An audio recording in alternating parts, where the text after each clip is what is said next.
Well, yeah, so and kind of moving on here, obviously you've been a director of coaching now for 20 years, and there's a lot that goes into that, from communicating with families to putting together tournament schedules, kind of you're involved in all ends of the spectrum.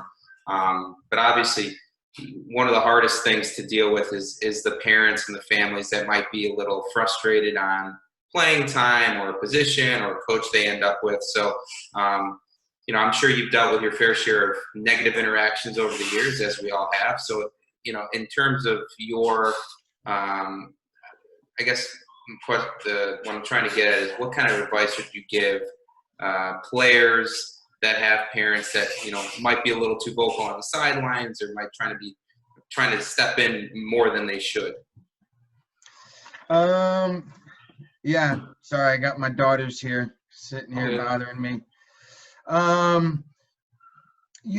Communication, gosh, man, you can never communicate enough. And even when you think you're doing enough, there's always somebody that's not getting a message or a parent that's not happy. So I do think the key is communication and honesty and being upfront and as straightforward as possible, even though those conversations are really hard to have sometimes.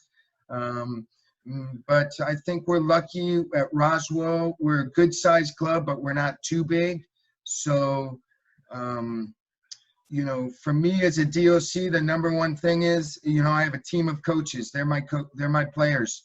So I'm constantly working with them, talking with them, calling them, doing a lot more of this nowadays too, so that we're always talking about the situations that may come up or the things they're going through, and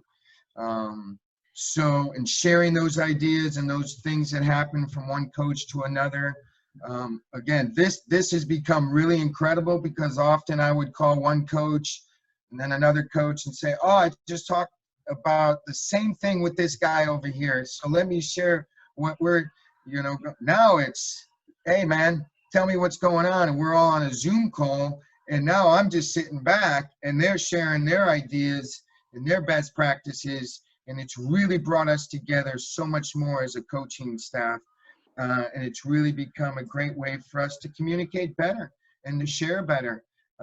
So I think when you do that, parents appreciate it so much because let's be honest, sometimes it's hard. Parents feel as though there's a, keep your distance kind of approach. We're the professionals. We're going to do what we think is the right thing, regardless of whether you like it or not.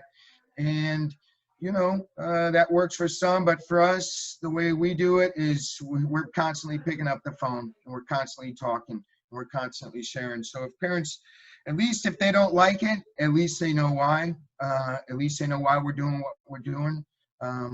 At least they have insights and understanding to what we're doing.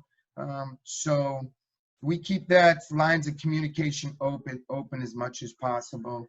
And they have access to the coaches as well as myself, as well as the people that I work for at the city of Roswell. So there's a hierarchy of communication that, and not many go all the way up. Most are happy with the access they have to their coaches. A few parents have to come to me, and then even fewer will go beyond me and go to Allie and Jason. And then it's even fewer that go beyond them and will go to like the mayor. But that's what they have. That's what they have. People like that. I think they like, at some clubs, it's like you're going to the director and that's it, man. And there's no recourse. And so communication for sure, man. We just over communicate. And that's all right now that we're able to do is communicate. We can't really do much else but kind of do these Zoom videos and give our players and coaches advice virtually.